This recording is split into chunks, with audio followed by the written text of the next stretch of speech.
Yellow board white போர்டுன்னு வச்சுக்கிறாங்க. உங்களே நான் கேட்குறேன், எல்லோ போர்டு ஒயிட் போர்டுனா என்ன? ஓன் போர்டு வண்டி two wheeler, public service insurance, FC எல்லா டேக்ஸையும் கட்டி ஓட்டுறாங்க. டூ வீலர்னா கட்டி ஓட்டுறாங்க. சொல்லுங்கள், யார் பர்மிஷன் கொடுத்தா? ஃபஸ்ட்டு ஓட்டக்கூடாது, ரீசனே கிடையாது. அது பெங்களூரும் ஒரு ஸ்டேட்டு, அங்கே வந்து இந்த ரேபிடோலாம் தடை பண்ணிக்கிறாங்க. தமிழ்நாட்டில் மட்டும் ஏன் தடை பண்ண மாட்டாங்க? முகமூடி போட்டு தான் வரானு, எவன் எல்லாம் மாஸ்க் போட்டு தான் வரானுங்க. அவனுங்களை மடி கேட்டா இப்போ இதனால பாதிக்கப்படுறது எத்தனை ஆட்டோ டிரைவர் தெரியுமா? அந்த ஆப்பை கேன்சல் பண்ண சொல்லுங்க, அப்போ நாங்கள் கேட்போம். இப்போ ஆன்லைன் கொடுக்குற ரேட்டு வந்து நமக்கு கட்டுப்படி ஆகாது. கை வலிக்க ஓட்டுறது நாங்கள், ஆன்லைனில் ஓட்டுறவங்க ரொம்ப பாதிக்கப்படுறாங்க. அப்போ அது சுத்தமாக எங்களுக்கு கட்டுப்படி ஆகலை, ரொம்ப கஷ்டமாக இருக்குது. வருமானமே கிடையாது. இப்போ காயிலேருந்து இது வரைக்கும் சில்லறை தான் வச்சுருக்கிறோம். நீங்கள் ஒரு நிமிஷம் கேமரா ஆன் பண்ணி பாருங்க. 100 கிலோமீட்டர் போனால் எவ்வளோ கிலோமீட்டர் வந்து ஓட்டுறாங்க? யாருங்க எங்க பர்மிஷன் கொடுத்தா? இப்போ வந்து ரேபிடோ, ஊபர்லாம் இந்த மாதிரி ஆன்லைன் ஆப்ஸ்லாம் இருக்கு. ஆமாம், ஓட்டுறாங்க. இது ரெண்டுத்துக்கு என்ன டிஃப்ரெண்ட்? இதனால யார் வந்து ரொம்ப பாதிக்கப்படுறாங்க? ஆஃப்லைனுக்கும் ஆன்லைனுக்கும் என்ன வித்தியாசம்னு பார்த்தீங்கன்னா, ஸோ ஆன்லைன் கொடுக்குற ரேட்டு வந்து நமக்கு கட்டுப்படி ஆகாது. சரிங்களா? ஆஃப்லைனில் ஓட்டுறவங்களுக்கு தான் தெரியும் என்ன இது என்ன சராச்சரம் என்ன ஏதான்றது. இப்போ இங்கேருந்து ஒருத்தர் 200 இங்கே போகிறாருன்னா ரிட்டன் அவனுக்கு ஒரு 200 சவாரி வந்து அவனுக்கு கிடைக்கும். ஸோ நாங்கள் இங்கே ஆஃப்லைனில் ஓட்டுறோம் இல்லையா, ஆஃப்லைனில் போகிறவங்களுக்கு எங்களுக்கு ரிட்டன் எதுவுமே கிடைக்காது, காலியாக தான் வரணும். ஸோ மக்கள்லாம் என்ன எதிர்பார்க்குறாங்கன்னா, இங்கேருந்து இப்போ நாங்கள் ரேபிடோ போடுறோம், ஓலா போடுறோம், ஊபர் போடுறோன்னு சொல்கிறாங்க. ஸோ அதில் வந்து 200 இங்கேருந்து போகிறாங்கன்னா அவனுக்கு ஒரு 200 சவாரி ரிட்டனில் வந்து கிடைக்கும். எங்களுக்கு கிடைக்காது. அந்தமாரி எங்களோட வாயத்தோற அந்த மாதிரி தான். சரிங்களா? நாங்கள் எதிர்பார்க்குறது என்னென்னா, இங்கேருந்து போகிறதுக்கு மட்டும்தான் நாங்கள் கேட்குறோமே கண்டி. அவங்க என்ன நினைக்கிறாங்க, நாங்கள் கேட்குற ரேட் ரொம்ப அதிகம் அப்படின்றாங்க. ஸோ எங்கேயோ ஏசியில் உட்காந்து ஆன்லைனில் வந்து சாப்பிட்றாங்க, கால் மேலே கால் போட்டுன்னு. ஸோ எங்கள் வாழ்வாதாரத்தை அழிச்சு தான் வந்து ஆன்லைன் ரேபிடோ கார்பரேட் கம்பெனிக்காரங்க தாம்மா முகமூடி போட்டுன்னு ஓட்டுறானுங்க. ஏன்னா அவனுங்க ஒழுங்காக தைரியமாக முகத்தை கட்டின்னு ஓட்ட வேண்டியது தானே. ரேபிடோ பைக் ஓட்டுறவங்க ஒருத்தனீங்களே பாருங்கள், நீங்களே ஃபாலோ பண்ணுங்க. அதை மாஸ்க் போட்டுன்னு தான் பேசுவாங்க. 1,00,000 ரூபாய் 80,000 சம்பளம் வாங்குறேன். இன்னைக்கு ரேபிடோ பைக் ஓட்டுனுக்கிறான், போலீஸ்காரன் ஓட்டுறான், எல்லாம் கவர்மெண்ட் ஸ்டாஃப்லாம் ஓட்டுறாங்க. டைம் பாஸ், அதாவது வேலையை விட்டு அவங்க வந்துடுறாங்கல்ல, முடிஞ்சு வராங்கல்ல, 9 மணி வரைக்கும் ஒரு 1000 ரூபாய் சம்பாஷன் போகிறாங்க. ஆட்டோ தொழிலே அழிச்சிட்டானுங்க. ஃபஸ்ட்டு வந்து பப்ளிக் ஆட்டோ நாங்கள் ஓட்டுறப்போ ஓலவிமான்னு சொல்லிட்டு வீட்டில் வந்து ஒய்ஃப்கிட்ட சொல்லிட்டு வரோம். ஒலை வச்சுட்டு வந்து 1 ஹவரில் வந்து சாப்பாடு ஆகிறதுக்கு ரெடியாக இருக்கும். இப்போல்லாம் ஒலவிமான்னு காலையில் சொல்லிட்டு போனால் நைட்டு தான் மேடம் வரும். அதுக்கு காரணமே ஃபுல்லாக கார்பரேட் கம்பெனி தான் மேடம். ஃபுல்லாகவே தள்ளப்பட்டு தான் அவங்களால தான். பெங்களூரும் ஒரு ஸ்டேட்டு, அங்கே வந்து இந்த ரேபிடோலாம் தடை பண்ணிக்கிறாங்க. கேரளாவில் தடை பண்ணிக்கிறாங்க. இந்த தமிழ்நாட்டில் மட்டும் ஏன் தடை பண்ண மாட்டாங்க?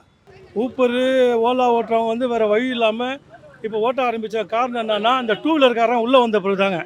டூ வீலர்காரனை கேட்டால் நாங்கள் என்ன சொல்கிறா போல், இந்த ஆப்பு கேன்சல் பண்ண சொல்லுங்கள், அந்த ஆப்பு கேன்சல் பண்ணால் நாங்கள் ஓட்ட போகிறோம் அப்படின்னு அவங்க ரீசனை சொல்கிறாங்க. ஸோ இது யார் பார்க்கணும்? கவர்மெண்ட் தான் பார்க்கணும். 16 வருஷத்துக்கு முன்னாடி கொடுத்த 25 ரூபா மினிமம் வச்சுன்னு இது வரைக்கும் ஆர்டிஓ ஆஃபீஸில் எஃப்சி பாஸ் பண்ணுறாங்க. எப்படி பண்ணலாம் இது? இன்றைக்கி சூழ்நிலைன்னா அன்றைக்கி சூழ்நிலைன்னா 25 ரூபா மினிமம் வச்சு எப்படி சார் ஆர்டிஓ ஆஃபீஸில் இன்றைக்கி எஃப்சி பாஸ் பண்ணுறாங்க? என் வீட்டு பொண்டாட்டி நகை அடமானம் வச்சு நான் வண்டியை போட்டால் எவ்வளோ ஒருத்தன் உட்காந்து நிர்ணயிக்க பண்ணுறான் ரேட்டை. இப்போ இதனால் பாதிக்கப்படுறது எத்தனை ஆட்டோ டிரைவர் தெரியுமா?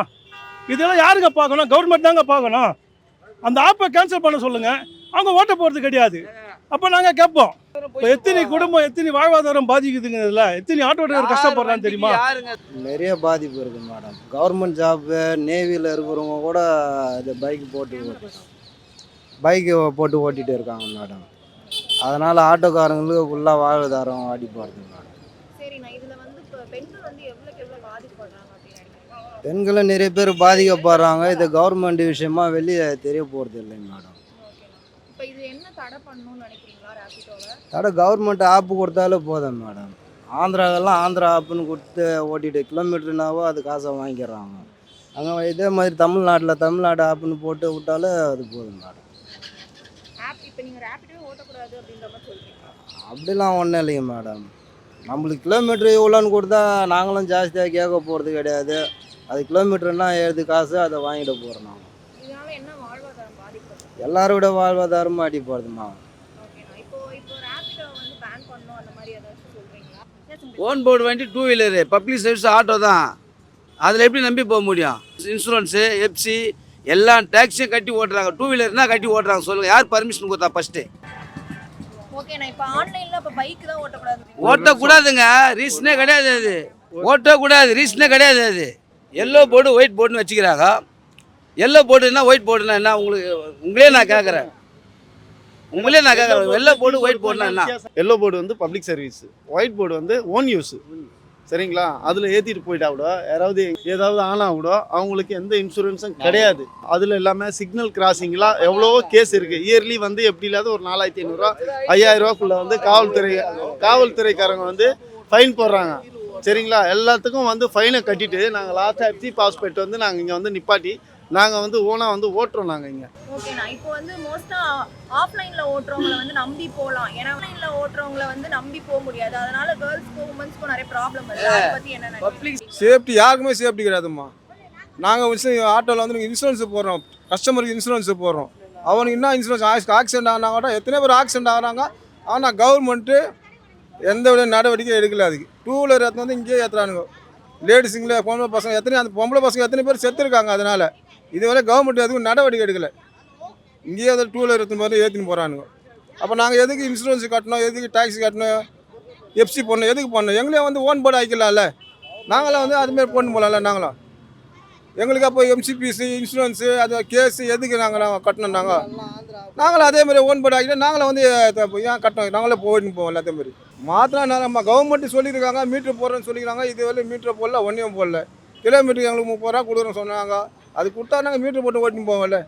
அது செய்யலாம்ல, கவர்மெண்ட்டே செய்யலையே. நம்ம ஆட்டோவோட டோட்டல் ஆட்டோ டிரைவரோட வாழ்வாதாரம் எல்லாமே போச்சுமா.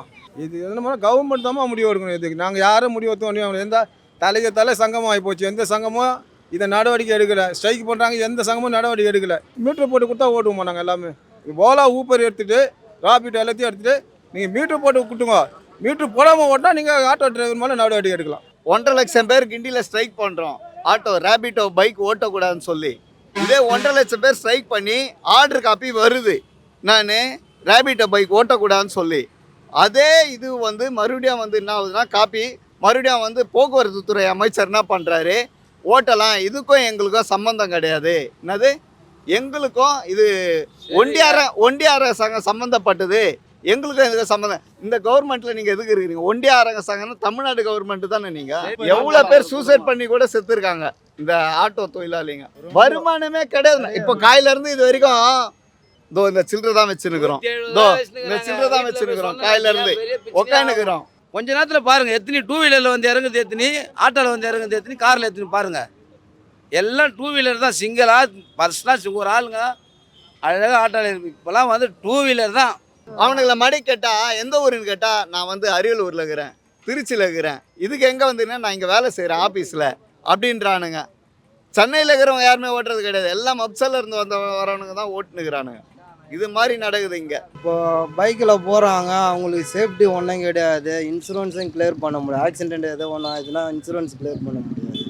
இப்போ ஆந்திராலெல்லாம் வருஷத்துக்கு ஆட்டோக்காரங்களுக்கு 15,000 ரூபா எஃப்சி ஃபீஸ் கட்டுறாங்க. இங்கே எல்லாமே நம்மளுடைய காசை போட்டு எல்லாமே நம்மளே பண்ணி நம்மளுக்கு ஒன்றும் போயிடும், இன்னும் கஷ்டமாக தான். இது தமிழ்நாடு ஆப்புன்னு விட்டாலே போதும் மேடம். கவர்மெண்ட்டு கிலோமீட்டருக்கு இவ்வளோன்னு அறிவிச்சிட்டாலே என்ன கிலோமீட்டரோ அந்த காசை வாங்கிட்டு ஓட்டிகிட்டு போக போகிறாங்க. எல்லாத்துக்கும் கவர்மெண்ட் சட்டம் போடுறதில்ல. இது பண்ணு அது பண்ணுன்னு பப்ளிக் சர்வீஸ் பண்ணுறது யார்? நம்ம பண்ணுறோம். அதுக்கு யார் போடணும்? கவர்மெண்ட். ஆன்லைன்காரன் போட்டுனுக்கிறான். இங்கேருந்து இங்கே போனால் அவனுக்கு அவனுக்கு அவ்வளோ கமிஷன்னு அது கவர்மெண்ட் போட்டோம். ஒரு ரேட்டு 1 கிலோமீட்டருக்குள்ளே போட்டு கொடுக்க சொல்லு, ஓட்ட சொல்லுவா. கவர்மெண்ட்டு மீட்டரை போட்டு விட்டுட்டு ஓட்ட விட சொல்லுங்க. தப்பு பண்ணுற டிரைவரை பிடிச்சி கேஸ் போடுங்க. எவ்வளோ 10,000 ரூபா ஃபைன் போடுங்க. அதை விட்டுவிட்டு எவனே நீங்கள் நடத்துகிற கவர்மெண்ட்டு எவனோ ஒருத்தர் இருந்துக்கிறான். நம்ம பொருள் தயாரிச்சு அமெரிக்காக்கார ரேட்டு பண்ணுறவே பண்ணுறான். ஆட்டோ எல்லாமே ஒயிட் போட்டால் மாற்ற சொல்லுங்கள். எங்கள் எஃப்சி பண்ண ஓட்டுறது கிடையாது, எது கிடையாது, பர்மிட் எதுவுமே தேவையில்லை. நாங்களும் அப்படியே ஓட்டுறோம். பாதிக்கப்படுறது நாங்கள் தான்மா. எதனால 2 வீலர்மா, 2 வீலர் கவர்மெண்ட் வண்டி ஓட்டுறோம், 2 வீலர் கம்பெனியில் வண்டி ஓட்டுருவேன், 2 வீலர் ஓட்டுறோம், வீட்டில் ஓட்டுவேன். எத்தனை பேரும் 2 வீலர் எடுத்து வந்து ஆட்டோவுடைய வாழ்வாதாரத்தை அழிச்சிட்டானுங்க. இன்னும் கொஞ்சம் நெஞ்சங்கிறத வந்து ஓலா ஊபர் ராபிட்டோன்றவன் அவன் சொல்லிட்டு அழிச்சிட்டான். மொத்தமாக கவர்மெண்ட் ஆட்டோ தொழில் அழிச்சிட்டாங்க. எல்லாருக்கும் வேலை கொடுத்தாங்கன்னா நல்லாயிருக்கும். நாங்கள் போய் எங்கேயாவது வேலை செய்ய வேண்டாங்க. ஆன்லைனில் ஓட்டுறவங்க தான்ப்பா பாதிக்கப்படுறாங்க. ஏன்னா கஷ்டப்பட்டு சிஎன்ஜி போட்டு ரீசார்ஜ் பண்ணி கை வலிக்க ஓட்டுறது நாங்கள். ஆனால் வந்து அவங்க கொடுக்குற ரேட்டு தான் நாங்கள் வாங்குறதா இருக்குது. இப்போ ஃபஸ்ட்டெல்லாம் நம்ம பார்த்துருக்கோம், கொஞ்சம் தூரம் போகணுன்னாலே 200 300 ஆட்டோவில் போகணுன்னாலே 200 300 கேட்பாங்க. இப்போ தொடர்ந்து ஒரு 15 கிலோமீட்டர் போனால் தான் 300 தராங்க. 5 கிலோமீட்டர் 6 கிலோமீட்டர் போனாலே 100 ரூபா தான் கிடைக்குது.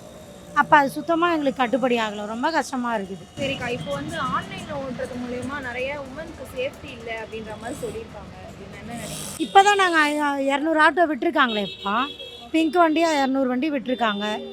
இப்போ இல்லை, ஜென்ஸ் ஓட்டும் போது உமன்ஸ்க்கு வந்து சேஃப்டி கிடையாது அப்படின்ற மாதிரி சொல்லியிருக்காங்க நைட் டைம்ஸில் அந்த மாதிரி. ஆமாம், அது உண்மை. ட்ரிங்க்ஸ் பண்ணிட்டு ஓட்டுவாங்க, அதனால் கொஞ்சம் இதுவாக அது இருக்கும். வந்து ரேபிட்டோ ஓட்டுறவங்க, அதாவது ரேபிட்டோ ஆன்லைனில் ஓட்டுறவங்க கண்டிப்பாக இருக்குது. அது இருக்கு. அது இல்லாமலாம் இல்லை, மத்தியானத்தில் ஆர்டர் அடிக்காமல் இருக்கும், அந்த டைம் அவங்க கடைக்கு போயிடுறதுனால அப்படி ஆகுது. ஆஃப்லைனில் ஓட்டுறவங்க அவங்க சவாரி வந்தால் எடுப்பாங்க, இதில் ஒரு நாள் ஃபுல்லாக சம்பாதிக்கிறது அவங்க 2 ஹவரில் சம்பாதிப்பாங்க. ஓகே, இப்போ நீங்கள் வந்து நைட் டைம்ஸில் வண்டி ஓட்டு? நைட் டைமில் ஓட்ட மாட்டோம், 6 o'clock க்ளோஸ் பண்ணுறோம். ஓகேக்கா, நீங்கள் இப்போ ரேபிட்டோ தான் ஓட்டுறீங்க? ரேபிட்டோ, ஊபர், ஓலா. இப்போ வந்துட்டு ஸ்டாண்டில் ஓட்டுறவங்களுக்கு நிறைய இது வருமா, அதாவது நிறைய அவங்களுக்கு சவாரி கிடைக்குமா, இல்லை ஆன்லைனில் ஓட்டுறவங்களுக்கு நிறைய சவாரி கிடைக்குமா? ஆன்லைனில் ஓட்டுறவங்களுக்கு நிறைய சவாரி கிடைக்கும் ரீசார்ஜ் பண்ணுறதுனால. ஆஃப்லைனில் இருக்கவங்களுக்கும் அந்த ஏரியா பொறுத்து அவங்க எடுத்துருவாங்க. ஸோ ஆன்லைனில் ஓட்டுறவங்க நிறைய சவாரி பார்க்குறாங்கன்னு சொல்கிறீங்க, அப்போ அவங்க எப்படி பாதிக்கப்படுவாங்கன்னு சொல்கிறீங்க? அதான் கிலோமீட்டர் கம்மியாக இருக்குதுன்னு சொல்கிறோம் இல்லையா. இப்போ 15 கிலோமீட்டர் போகிறோன்னா எங்களுக்கு பெட்ரோலு, சிஎன்ஜி, ரீசார்ஜ் எல்லா செலவும் இருக்குது. காலையில் நாங்கள் வண்டி எடுக்கணுன்னா 500 ரூபாய் கேஸ் போடணும், அதுக்கப்புறம் 100 ரூபாய் ரீசார்ஜ் பண்ணணும் எல்லா இதுவுக்கும். அது நாங்கள் பண்ணால் தான் அவங்க ஆன்லைன் எங்களுக்கு கனெக்ட் பண்ணுவாங்க. அப்போ ஃபஸ்ட்டு முன்பணம் நாங்கள் 600 ரூபாய் வைக்கிறோம், வச்சா தான் வண்டி எடுக்க முடியாது. ஆஃப்லைனில் இருக்கவங்களுக்கு அப்படி கிடையாது, அவங்க ஒரு சவாரி 300 ரூபாய் போனாலே அவங்க போட்டுருவாங்க. அதே மாதிரி இப்போ வந்து 2 வீலர் வேறு விட்டுட்டாங்களா, சுத்தம் இப்போ ஆர்டரே அடிக்கிறது இல்லை, சுத்தமாக அடிக்கிறது இல்லை. எல்லாமே ரேபிட்டோவில் 2 வீலரில் போயிடுறாங்க. ஃபஸ்ட்டெல்லாம் ஒருத்தர் ஆஃபீஸ் போகணுன்னாலே புக் பண்ணுவாங்க, இப்போ யாருமே அப்படி அந்த அளவுக்கு வர்றதில்லை. இந்த 2 வீலர் அதிகமாக எடுத்ததுலேருந்து ஆட்டோ ரொம்ப கஷ்டமாக இருக்குது.